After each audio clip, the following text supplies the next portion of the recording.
Edrees, it's finally nice to have you on this podcast. How you doing? Doing good. How you doing, Theban? Good. We've been working together for how long now? Like about a year. About a year? Yeah. Give or take a year. Yeah. I think we started about at the same time too in this industry. Yeah, I got my license October 2023. So it's been about a year and a half now. Yeah.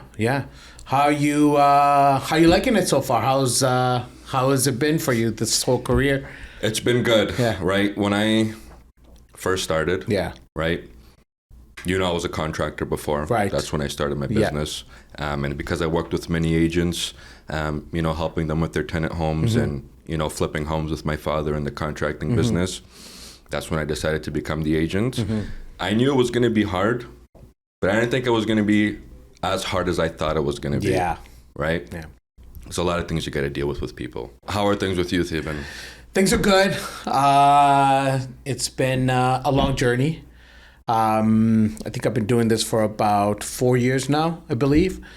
It's first few years was a bit of a struggle. It was a lot of work, a lot of hustling, a lot of open houses, right? Door knocking. I'm sure you and me have gone through quite a bit of those ourselves, and come to a place now where I feel comfortable with business, and things have kind of been picking up a little bit. I know the market's a little crazy right now, so tell me, what are you gauging from the market right now? Like, how do you feel about what's happening in the real estate market? For everyone watching, it's the tariffs. Yes, tariffs. Tariffs this, tariffs that. Yeah. That's what everyone seems to be talking about.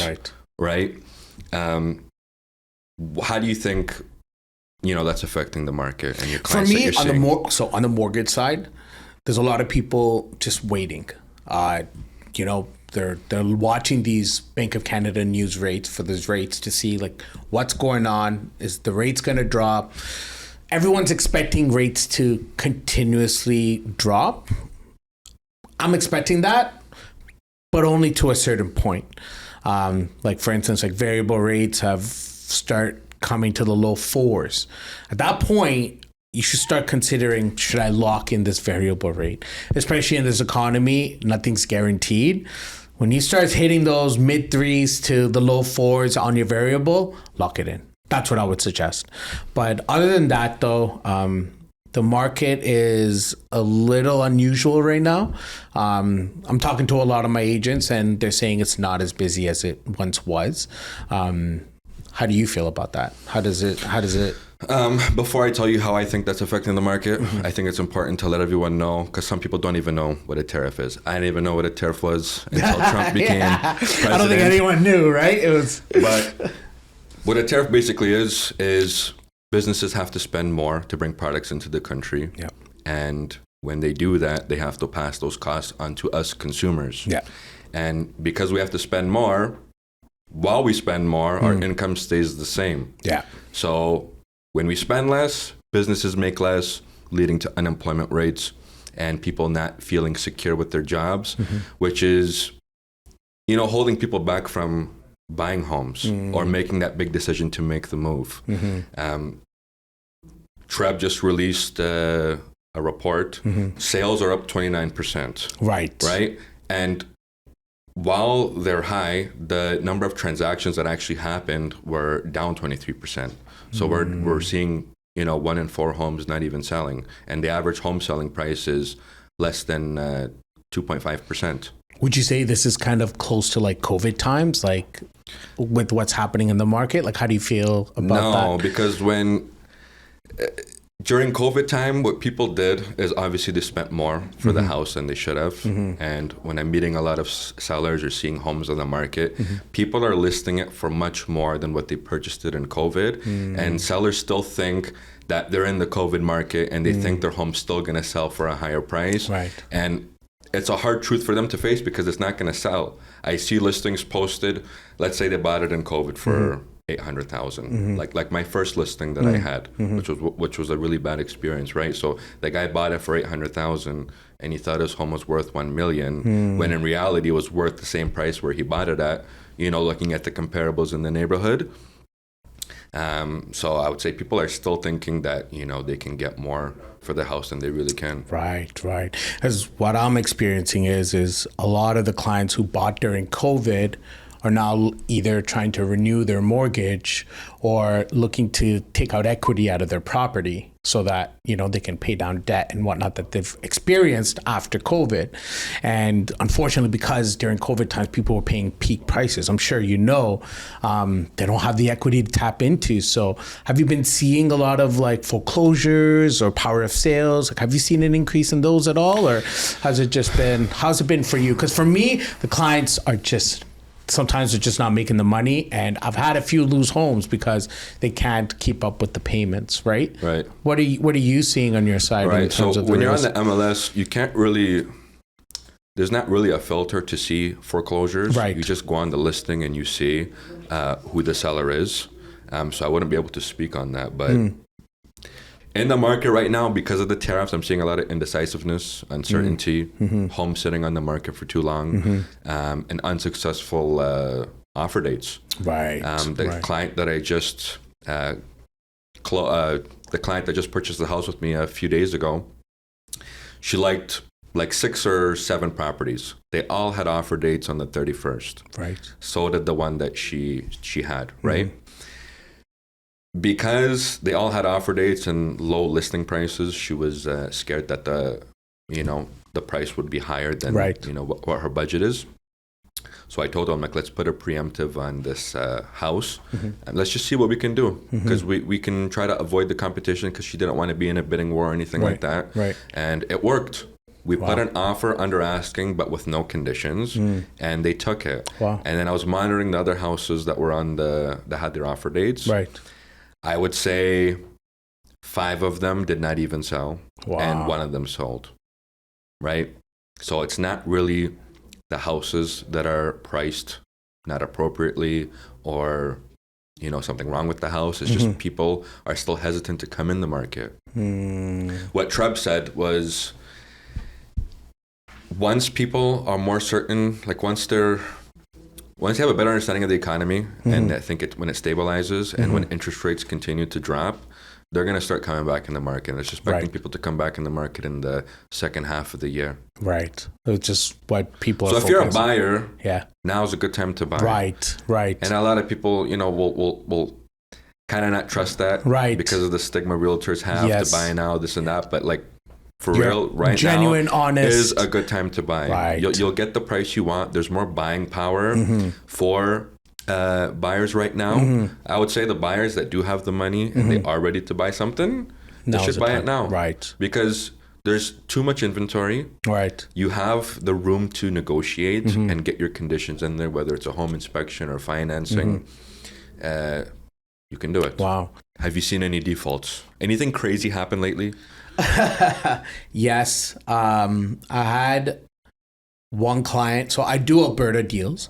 For those who don't know, basically I had this one client call me. She had a renewal last year. She renewed her mortgage and they increased her rate for her. So payments have been tough. So she's missed or been late on payments. Now, the other problem here for her was an accumulation of debt. They've overspent, but they had a lot of issues happening. Husband lost his jobs for a couple months. Mom's very sick. So there was a lot of genuine problems that they had to kind of navigate while they're trying to figure out this solution, this financial situation that they're in. And for her, unfortunately, right now, her credit score has dropped significantly. It's under 500 at this point, and it's very difficult to refinance her. And she wants to refinance because, she's accumulated a lot of debt and she can't make the payments anymore. The payments are being missed. And, when a credit bureau, when the lenders are looking at this and they're pulling it up on the credit bureau and they see missed payments and, missed debt payments, they're going to say no. For the people that are watching, how much payments would you have to miss to default on a mortgage? To default on a mortgage, all it takes is one missed payment to tarnish your resume. Wow, just one? I heard it was 3. At least one. Once they see one, like say for instance, you're trying to renew, you're refinancing a mortgage, and they see a missed payment in the past few months. That's all it takes, is even one. And it's like, why did they miss the payments? And then we have to go through a whole rabbit hole as to why. Give an explanation. And when that happens, sometimes your rate gets increased. And if your rate increased, most likely when you have missed payments like that, you're on a B side or a private, your fees are going to be more, right? Because they're taking more of a risk on someone who's missing payments at this point. So I've noticed a lot of my clients right now, is a majority of them is refinancing, consolidating debt, because people are accumulating a lot of debt since COVID. And I think it has a lot to do with, grocery prices, gas prices, everything's kind of been inflated for the past little while, right? So living costs have gone up. So people who've bought during that time and are now trying to consolidate their debt, they don't have the equity, or they just don't qualify for it because they don't have enough income to take on the debt into their mortgage as well. It's scary times. So people are defaulting, people are missing payments. It's a very scary time right now. And the most you can do is try to make sure that you put them on the right path, try to, make sure for the next 6 months they don't make any missed payments, and revisit it. Right? Worst case, it's a private for the client. And, that comes with high interest rates and lender fees and broker fees, right? So sometimes we don't even have enough to do that. So for clients right now, what I would say is manage your debt. Don't overspend, especially when you have a home and things can be unpredictable at this time of the year, like especially with the tariffs and everything happening. This tariffs thing has been like crazy for a lot of people. I have a tenant living in my basement. He works for GM. And, we had a conversation last week. He's telling me I might lose my job. That's how these missed payments and stuff are happening too. The job market is, I don't think anyone's really speaking about it, is really bad, especially right now. Layoffs, and there's just not enough jobs, right? So, with this GM thing happening, if, they get paid well. So a lot of these people do own homes. Like he gets paid well. He just doesn't own a home right now, but is looking forward to it in the future. But with this layoff situation, I don't know how many more people in Oshawa are going to experience, and how much of an impact it's going to be in Oshawa in the real estate market. That's actually a worry for me, right?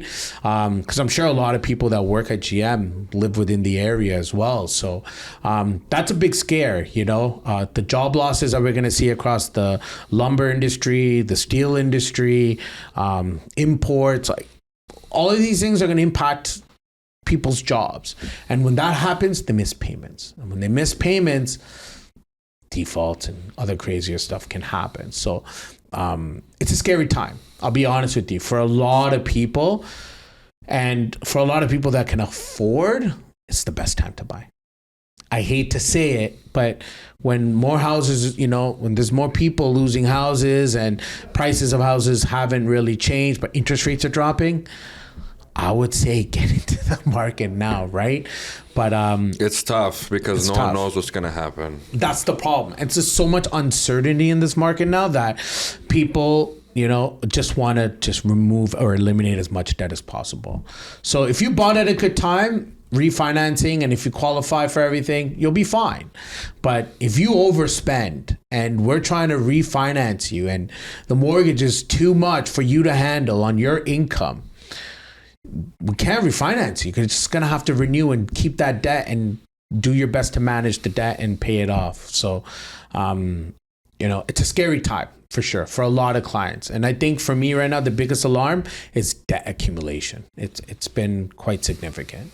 Do you think if the tariffs continue to affect the economy and causes inflation, do you think the banks are going to reduce the interest rates to combat that? They have to, right?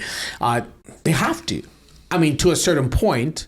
But when that happens, you're going to see a surge of buyers that have been waiting for the opportunity to get in. Remember, there's people losing jobs. I get that. But there's also people waiting on the side to buy.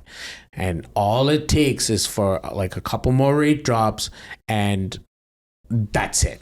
the market will start getting flooded with buyers. And I think, I don't think we're going to see what we saw before, but a slow uptick in the market. What do you think about that? Do you think we're going to see a slow uptick in the market in the next few years, or do you think it's just going to get crazy after the summer? Like, what do you think? I think I agree with what the board is saying. Yeah. That in the second half, we should start seeing, more confidence in the economy. Hopefully things have changed by then. Right. And with the scheduled interest rate drops, happen, because honestly, the market needs it.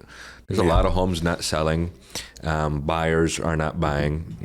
People need to sell. People need to move. They need to upsize, downsize, get into their first home. Realtors need to eat too, right? People were waiting since last year. Yeah. Since the first interest rate dropped, they're like, the buyers are going to come. Right. There was a lot of listings, right? And every interest rate drops, the listings did not reduce. Yeah. The listings just keep increasing. The sellers are anticipating the buyers to come, but they've never come. Yeah. I was excited for one of the listings that I had too. He was uncertain with the tariffs, and he wanted to wait till this year to list, right? And nothing has changed. It's the same thing, right? But on the other hand, sellers are keep listing, and the buyers are not there to buy it, right? So because of that, it's still going on. Yeah. And I think sooner or later, the sellers will start to realize that, because like even in the spring market, there's still a lot of homes that are not selling. 1 in 4 are not selling, and they're just sitting there. They're not getting anything on offer dates. So, there needs to be a balance. Yeah. I think a good question for you is, for the buyers that have stability in their jobs and they think they won't be affected by the tariffs, and they have the money to move forward with a home, would you recommend they put the minimum down or the 20% down? It depends on your whole financial situation. If you want a nest egg and you want to have some type of cash sit on the side just in case for emergency funds, put your minimum down. More importantly, see how the payments are going to reflect your monthly payments. Like, we have to see, because when you put minimum down, your payments most likely is going to be slightly more than putting 20% down, right? So because you have to pay for insurance. So when you're doing this, honestly, it all depends on your comfortability and how much you really want to spend monthly. I would always suggest, for me, it's if you can afford the monthly payments on the minimum, do the minimum. Because right now times are kind of crazy. We don't know what's going on. Tariffs, housing market crash, like everyone's talking about all this stuff. It's good to have a nest egg, something to fall back on when you're owning a home, right? It's very important. But if you make good money, especially monthly, and you have a lot of income coming in, put the 20% down, because clearly you can obviously afford to save as you're trying to pay your mortgage down, right? You're paying more towards your principal balance as well. So yeah, it really depends on the customer. For me right now is, if a client can go without putting the full 20 down, do it. Because at the end of the day, having a nest egg and knowing that you can just pay the monthly payment is far more important than just putting the full 20% down. Right. But it's all on preference for the people. It's all up to the customer and what they want to choose. We give the advice, they choose what they want to do. Yeah. I think if someone really wants to get into the market and they might not have the cash to put the full down, I think it's perfectly fine to put the 5% down. Yeah. As long as you're mindful for the higher monthly mortgage payments, getting into a house now as opposed to later will be more beneficial to you, because historically we know that, in about 5 years, that $500,000 home will probably be $750,000, right?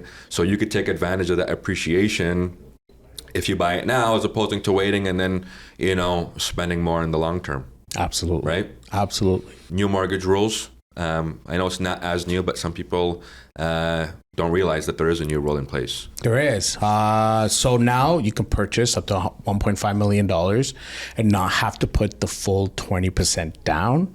So up to 1.5, you could put down basically $125,000. Okay. Right? What's the point? Because some buyers will say they don't see the point. But 20% how does that help? 20% of $1.5 million is a lot of money. Right. So you're saving yourself a substantial amount of money in terms of your down payment.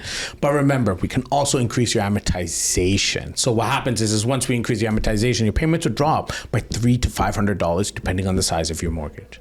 So it's really important to obviously see if you can afford the payments, more importantly. But if you don't have the full down payment, take advantage of it. Because, like you said, in the next couple of years, as the market starts to pick up, you're just building equity in the property, right? And you've got a $1.5 million house at that point. So, your flexibility to buy something for your family is there now, where you don't need the full down payment of like a 20% down payment on a $1.5 million house. So it's a great rule.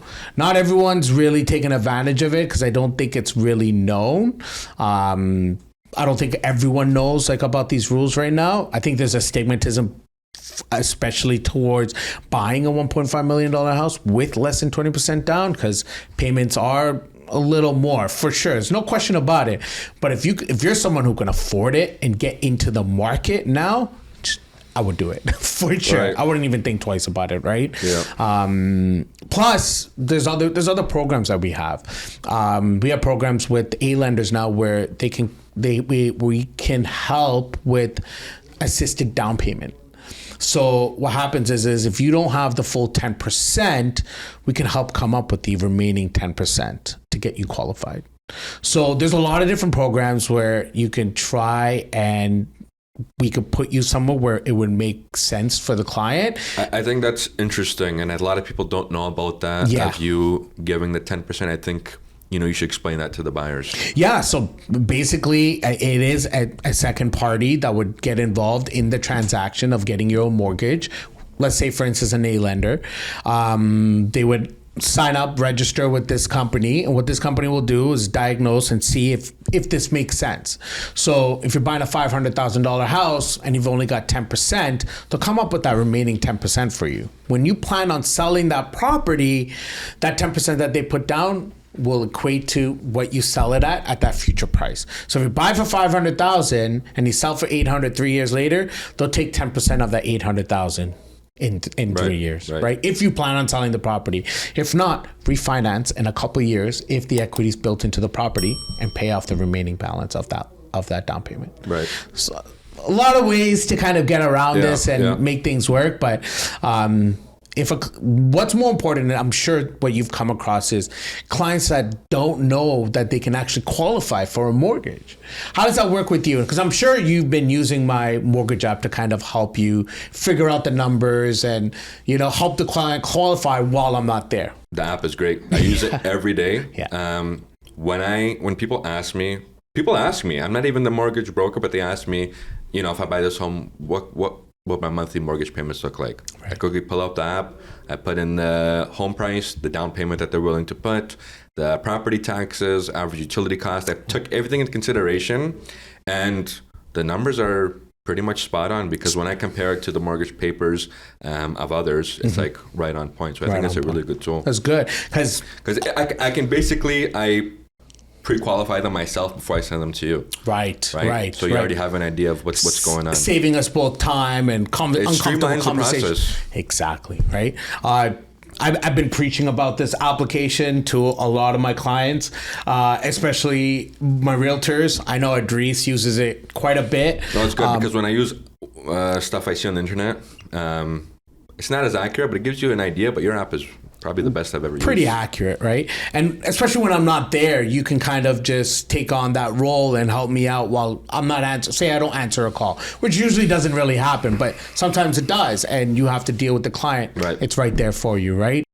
How has it helped you in the open house world? Tell me about open houses, because you and me have been doing open houses for how long now? A year? At least solid year of open houses on a monthly basis. I think doing open houses with you, honestly, it's way better than doing it on your own. Yeah. Because two of the biggest things you need when purchasing a home is a realtor and a mortgage broker. And I think having two faces there, people seem to really like it, right? Mm-hmm. I know in the beginning it was a little bit slow. Yeah. But as the interest rates are dropping, we're starting to see more people come in, especially now we're in the spring market now too. Yeah. I think it's good. So let me ask you a question. What are you doing to get leads? A to Z. Since the day I became an agent, I've been doing A to Z. Yeah. And I know if I keep doing what I'm doing, it's going to pay off. Consistency. So, the basic stuff, door knocking, farming, cold calling. I'm even doing social media by myself. I'm doing these home tours, educational content for real estate and contracting. How has that helped you? Like, because I know social media now, like everyone's doing it. Podcasts, interviews, the whole 9 yards, right? How has it affected your business in terms of social media? Like, what has it done for you? So before I decided to do the social media, I knew the conversion or the amount of deals you would do from social media is less than 10%. So I went in with the idea of just to use it to gain exposure. So people start to build that familiarity with me so that, maybe one day if they see me in person, they'd be like, oh, I think I saw you making that home tour or, telling me about, not to put 20% down or whatever type of video. And then as I started doing it, I'm like, this is a lot of work, go to the place, shoot the content, come home, edit it. And it got to me to a point where I'm like, why am I not getting any deals from this? Why is no one reaching out to me to, help them with something or take them on showings or whatever? But then I reminded myself, that the amount of deals you would get from it is not so high. So I humbled myself, and I'm still doing it to, gain the exposure. I did get people reach out to me to get some answers for some homes, but I never actually got any deals done from social media yet. Still gonna do it though. What about you? What are you doing with social media? Honestly, it's a good platform. The people that we're working with now, Chris, he's unbelievable. Chris, thank you. He's done a phenomenal job in terms of, helping people grow their brand awareness. I think that's also important. Right. I do understand that, like you say, getting leads is part of the business from social media, but it's not where we're going to get the leads from. Right. I know it's worked for a lot of people. I know they've gone viral, and I know quite a few realtors who've spent quite a bit of money promoting the social media and getting a lot of business from that. That's great. And I think, we should definitely do the same type of business, but open houses, especially when you're new, right? Because I come from an industry where I used to be a mechanic. So I didn't know anything about mortgages, let alone the real estate market. I had an idea because I was a homeowner, but it wasn't really like, I know everything about mortgages. So I had to learn a lot. And in order for me to do that, I had to start with the basics: open house, door knocking, which we've done a lot of networking events. And then I guess social media is a part of that now, right? So I would say it's helped, but not to the full extent that I want it to be, but I hope to expand that so I can start getting leads from these not open houses. It gets hectic. Right? It gets hectic. Trends are always changing. Yeah. A lot of people are doing it now. Yeah. We got to take advantage of it. Definitely. Right. 100%. It'd be kind of dumb not to take advantage of it. Yeah, because the internet is like a free source of anything, right? You can do anything through the internet, so why not take advantage of that as well? So the old school stuff works. It definitely does, especially with the, if you're new in this industry. I'm sure you can attest that if you are new and you're jumping into this, get to the open houses, get to the door knocking, start making calls to all your COIs. It's important to do all this so that you're keeping yourself in front of as many people as possible, while trying to gain these contacts for your CRM, right? So, I think it's good that you're doing everything to kind of grow your business. That's good. One thing that I think would be interesting to know, or for interesting for you to say, is for someone that wants to become a mortgage broker, interested in getting into the career, what would you say to them if they were looking to get into that business? So there's usually two ways that I've seen, or two different scenarios that I've seen with agents who've entered this industry. Is one, they work part-time and or full-time, and they're working and they're doing this business at the same time, or they jump head in. Now, those who jump head in, usually they have some type of background experience when it comes to, they've been in the banking industry, and they've already got a bunch of COIs and, a bunch of different connections where they can grow their business immediately. If you don't have anything and you're jumping in this industry, it's tough. For me, that's what I did. Couple years that I started was brutal. When you say don't have anything, what do you mean? Money? When I mean, no, money is one for sure, because when you're getting in this industry, people are getting in this industry to make money. Yeah. So either they're coming to the table with money in hand, or we're just starting this from scratch. Right. And when you're starting it from scratch the same way I did, you got to start from the basics, right? The door knocking, the cold call. Like, that's the only way you're gonna, without spending any money, actually help you get leads, right? Well, I know a lot of people are spending money buying leads now. I know that's kind of a popular thing, and everyone's farming leads, which is great. And I know that's gonna help a lot. I mean, if you have the money for it, you do it. But if you don't, get to the open houses with your realtors, and start door knocking. That's where I would start, from the ground up. And that's what I had to do for the first couple of years, was, get clients, lose clients, get clients, lose clients. And it was a learning experience. So people who are doing it part-time, I would say, if you do, once you get a good gathering going where you've built some pace, get into it, and I know it's difficult to say, but you'll grow your business. If consistency is the key in this business, I'm sure you know that, right? So if you're doing this part-time 2 years and you have consistent business, imagine you went full-time as a mortgage agent. You could double your business basically at that point, right? Yeah. You're wasting a lot of your time working at another business while you could be doing that in mortgages. So it's a difficult thing to it's a sticky subject to talk about, especially because, people have bills to pay, they have children, and, it can be tough. So starting in this industry young would help greatly.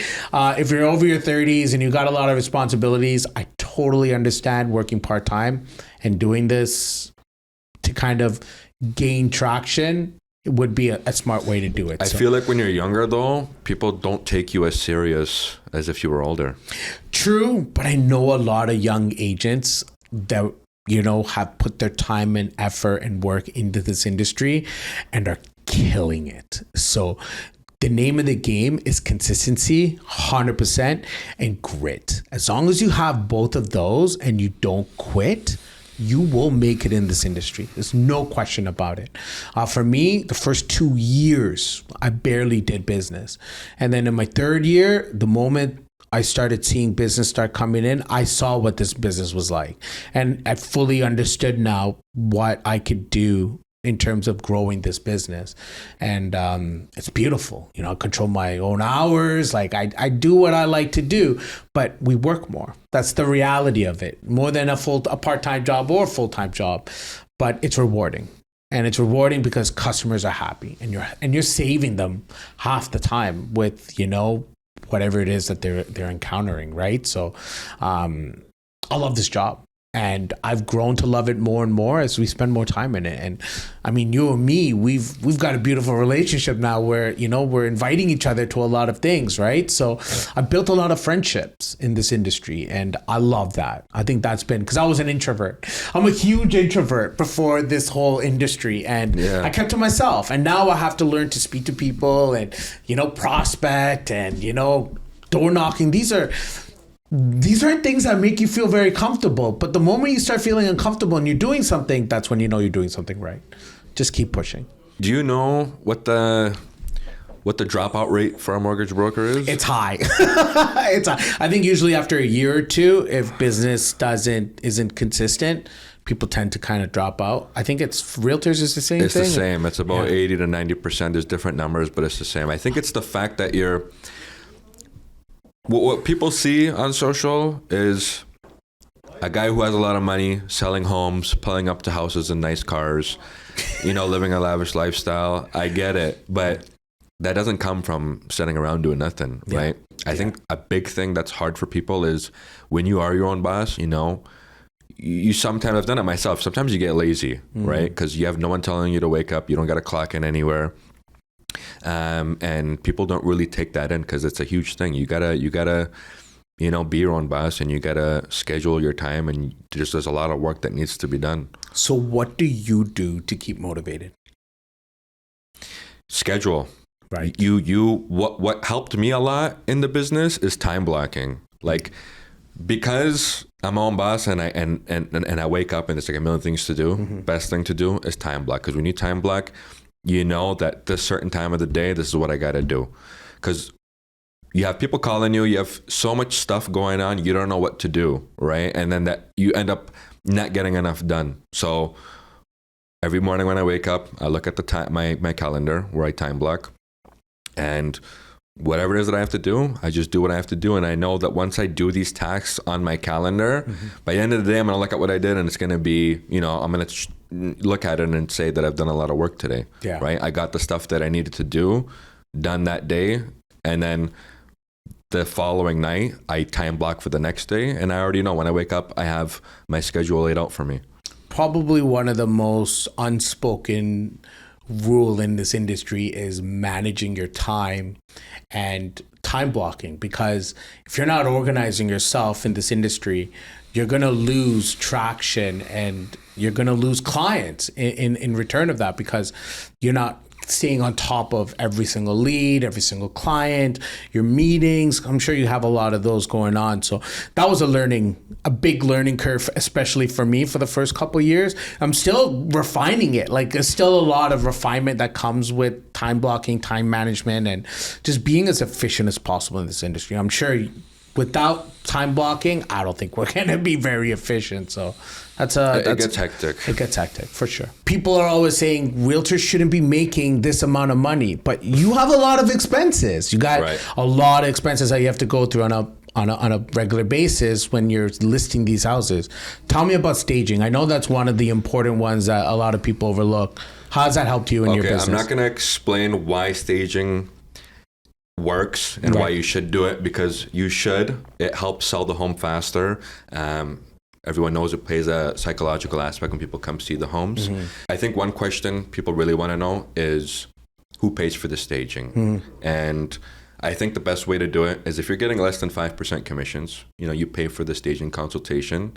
And if the seller wants anything more than that, like the actual staging itself, they're the ones that would be paying it. Right. And if you're getting 5%, then it's really up to you, right? If I think the seller has a nice home and they're reasonable with the price, and I see that it will sell, there's a good chance for it to sell, you know, I'll put it in the offer that you pay for it now, and once the home sells, I'll reimburse that money. Right. But if you have concerns with the seller and, you know, you just took the listing because you want to see if you can sell it or not, and there's uncertainty in it actually selling, I would just get them to pay. You can still put the condition in, but it's better safe than sorry, because staging is not cheap. It's not cheap. If you're offering anything more, because I've seen agents, they offer more than 5%. If you're going to do that, you have to pay for the staging at that point. Right.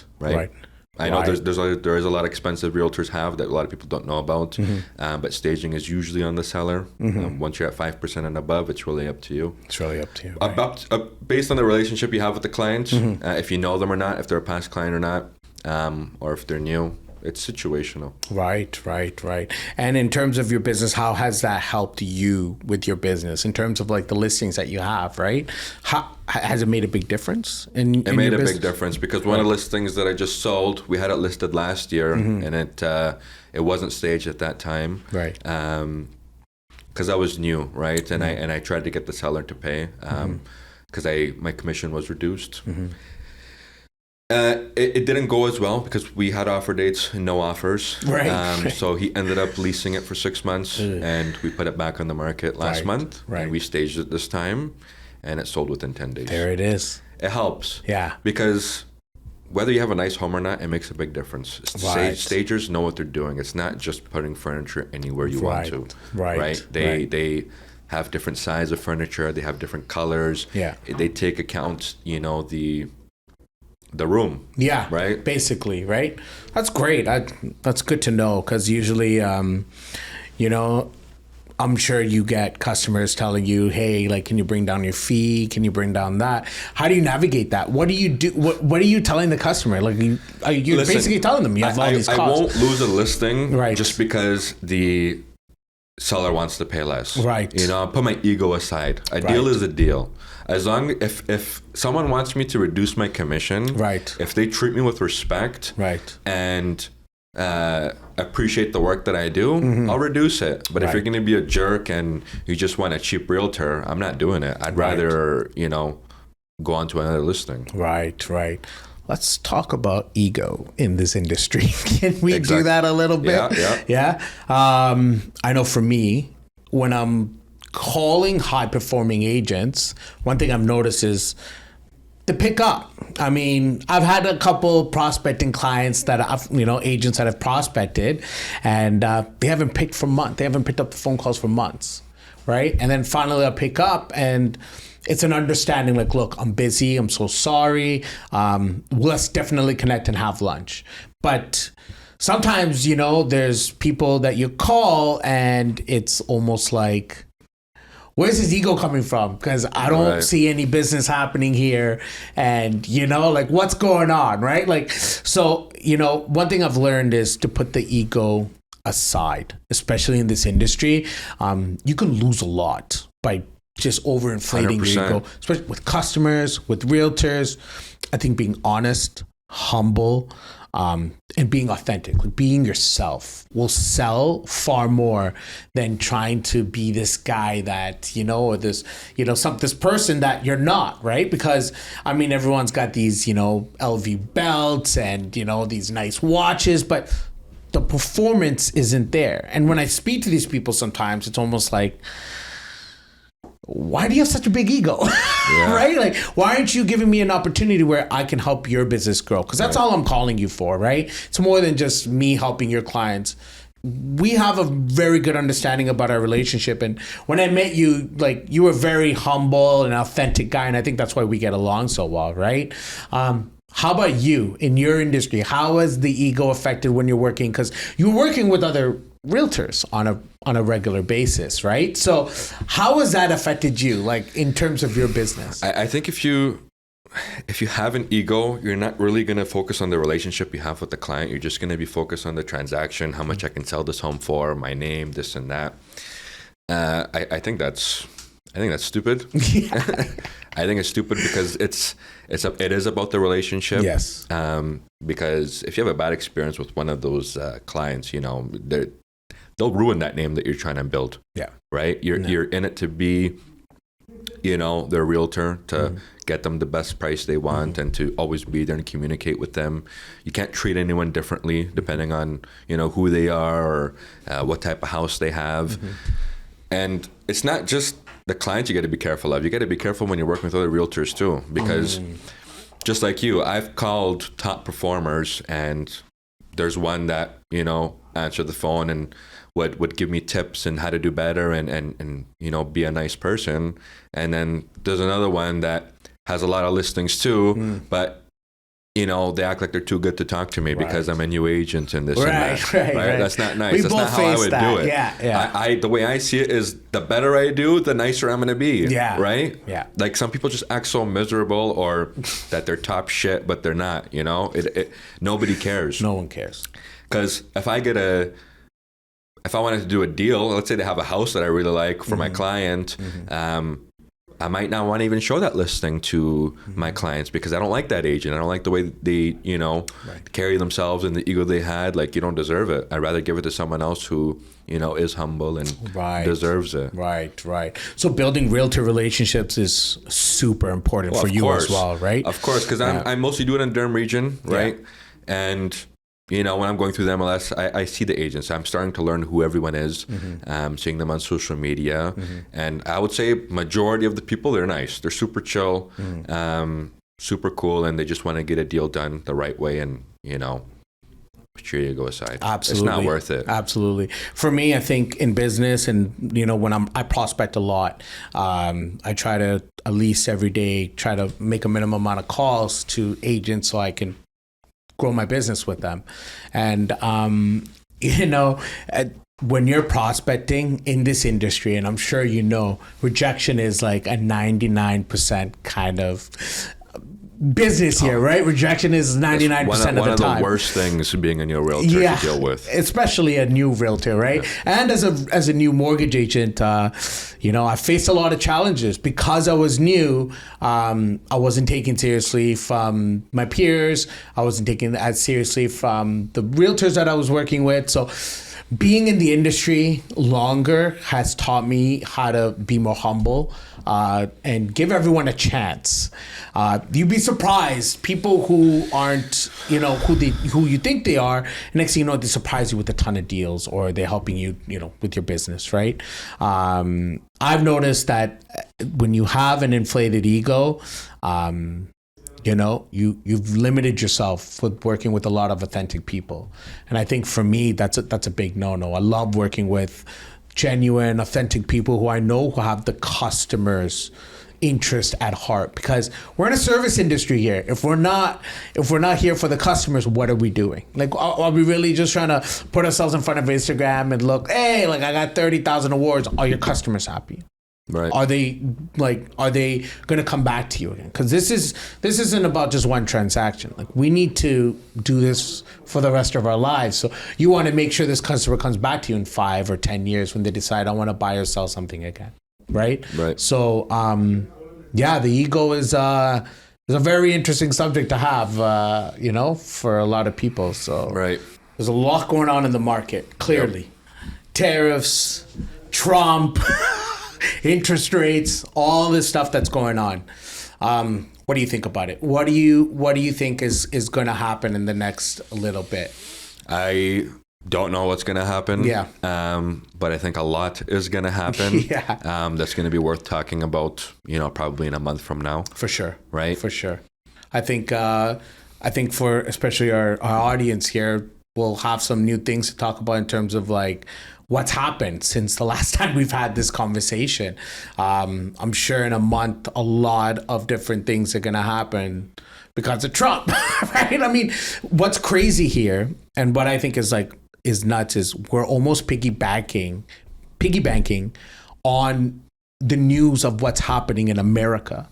So what's happening in America is more or less affecting us more than what's happening in our own economy. Right? The impact that he has made to our country is pretty significant. And I know we don't really talk about that, but he's the main subject of Canada right now, is what's Trump doing with the tariffs.